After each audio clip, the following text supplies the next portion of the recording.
We're going to cover some breaking news from yesterday on Binance Square. It says Swift chooses Ethereum Layer 2 Linea over XRP for 2025 cross-border payment pilot. We're going to talk about that because for the discerning eye, you can see discrepancies in just the title alone. And as we go through this, we're going to talk about some prior information that I've already covered in a prior video, where it was confirmed right here that XRP usage would occur with Swift. So we really need to get an understanding of what this is actually saying, because this, my friends, is just more of the effort to discourage anyone from having any belief system that hinges upon XRP. So kick back for a minute and let me whisper to your paradigm about this article. Check the mic and make sure it sound right. Hi, I'm DKWILL, and this is DKWILL Talk About It. And in this article, I mentioned the headline alone first gives you a clue, because it says that they chose Ethereum Layer 2 Linea over XRP. XRP is simply the token for the Ripple XRPL ledger network. So it's not a choice over XRP, it's a choice to decide which infrastructure is going to be used. This article, in an effort to make people get more and more discouraged with XRP, is pretty much ignoring the past of things that have already been decided. I mentioned the other video that I did where I covered this article here: Swift, to enable XRP use in payments, steers clear of issuing assets. And it says they confirmed that they will support XRP and other digital assets in its payment system, focusing on facilitation, not competition. And that's where this article is trying to spew out some misguidance and some misunderstanding of what's really going on. For instance, it says in a massive institutional pivot, Swift has chosen consensus Linea in Ethereum Layer 2 instead of XRP. Well, XRP is not the infrastructure in the first place. So that's the deception that's being used. It even goes on to say that it's an XRP setback because XRP's role in cross border payments is being challenged as institutional players explore more scalable and flexible alternatives. Total misguidance. As we know, Brett Garlinghouse has welcomed competition. And that's really how we should view this, because this is not about choosing Ethereum over XRP. This is about building an infrastructure, according to Swift themselves, of blockchain based ledgers. But like the World Cup, Cybos truly unites a diversity of nations and views. And indeed, this year we have more than 12,000 of you here. And it is that spirit of bringing the industry together that this event is all about. So really, thank you all for joining us as we address the next frontiers of global finance. And honestly, it is quite timely, because those frontiers, those future frontiers, are not that far away on the horizon. They are here right now. And we're seeing big changes happening already. The rise of AI, quantum, and DeFi in the technology space, or the forces of both regulation and deregulation.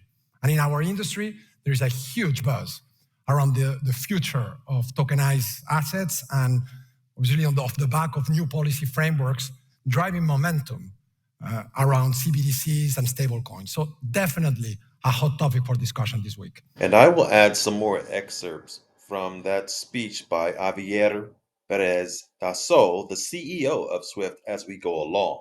So when we read this article here that seems to create a competitive, almost tribalistic nature, we do have to remember that Swift has been very vocal on the fact that they are adding blockchain-based ledger to its infrastructure stack, and groundbreaking move to accelerate and scale benefits of digital finance across more than 200 countries and territories worldwide. That's pretty much the globe. But when you see the words stack, if you stack your pancakes, how many pancakes do you got?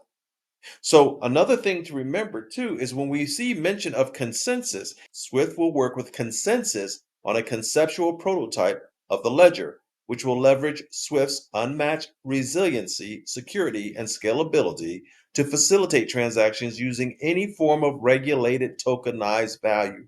Say that again. Any form of regulated tokenized value.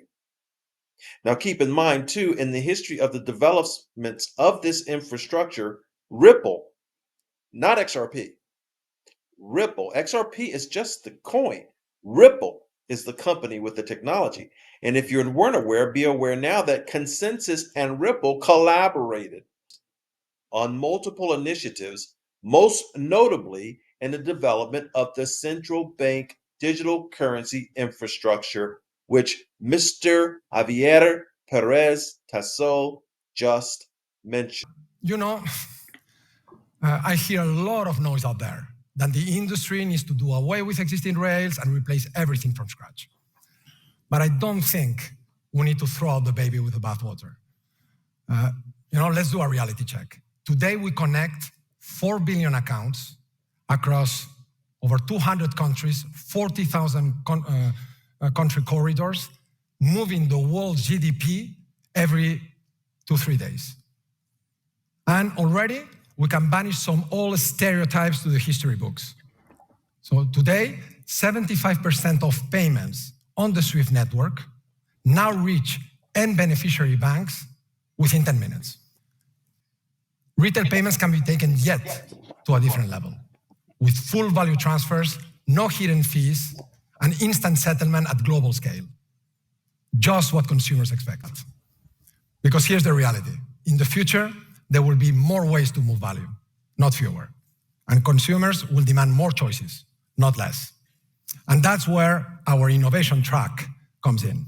So the past couple of years, we've shown that SWIFT can be used to transfer tokenized value across public and private blockchains and interlink CBDCs globally, regardless of the forms they take, the networks they use, or how they settle. So we'll continue to provide interconnectivity between DLT and existing fiat systems to reduce fragmentation, as well as to keep the world interoperable. Today, I'm very pleased to announce that we will add a blockchain-based ledger to our technology infrastructure to allow for trusted movement of tokenized value across the digital ecosystems. Banks are ready for it, and they're asking us to play a bigger role. So we're working with more than 30 banks globally and building an initial prototype with Consensus to shape how the ledger will be brought to life in the most valuable way for the industry as a whole. The role that SWIFT will continue to play is what it was created for, a neutral cooperative that provides infrastructure to bring everybody to the next frontiers of digital finance. And that's a fundamental point. Our focus will be on the infrastructure layer. Clearly, the man is speaking on collaboration and the entire infrastructure. He's not talking about replacing one for the other. And that was clear in what the man said. And so when we look at articles like this that try to create that tribalism, and right now, like I mentioned before, they're trying to really just discourage the XRP crowd because of the role XRP really will play. If we read further on this, it says here, this program brings together key industry players to explore CBDC advancements, like the man mentioned, with Ripple contributing its specialized CBDC platform and Consensus providing blockchain development expertise. So it's hard to say if Asif actually knew what he was doing or not.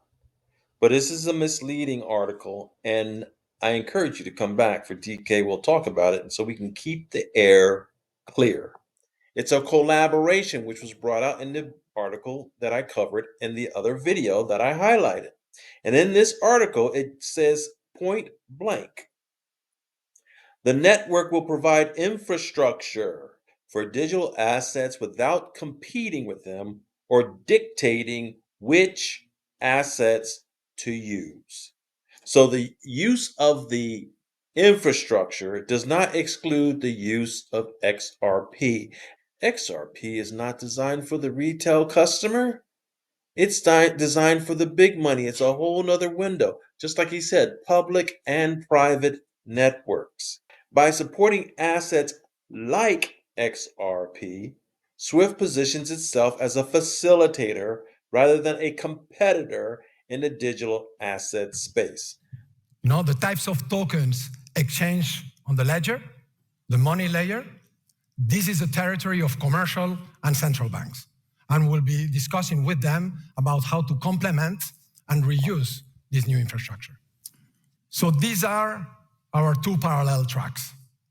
And in our case, they're mutually reinforcing. Because combining a shared ledger with the SWIFT's existing messaging, APIs, and ISO 222 creates an even more powerful construct, while enabling 24/7 real-time cross-border payments with the same trust, security, resilience, and scalability and operational excellence that SWIFT is known for. So in infrastructure, strength comes through layered innovation. It's not either or, it's definitely both. And actually, we're convinced that the whole will be greater than the sum of its parts. Thank you.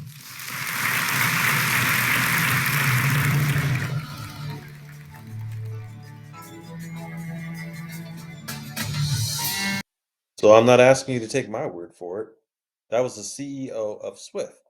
When we see articles like this that are designed to fit an agenda, the tribalistic nature that even the SWIFT CEO rejects, Brad Garlinghouse rejects, and my guess is Consensus rejects, because Consensus is a layer 2 Ethereum project. But what it's not is Ethereum.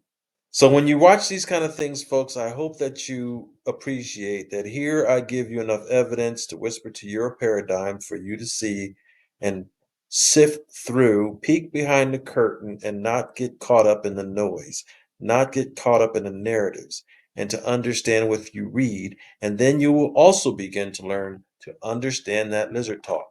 And you won't be shaken by variations in the market and sensationalistic stories like this. No, it's a collaboration, just like if you go to the store and you have American Express and you want to know, do you take American Express? No.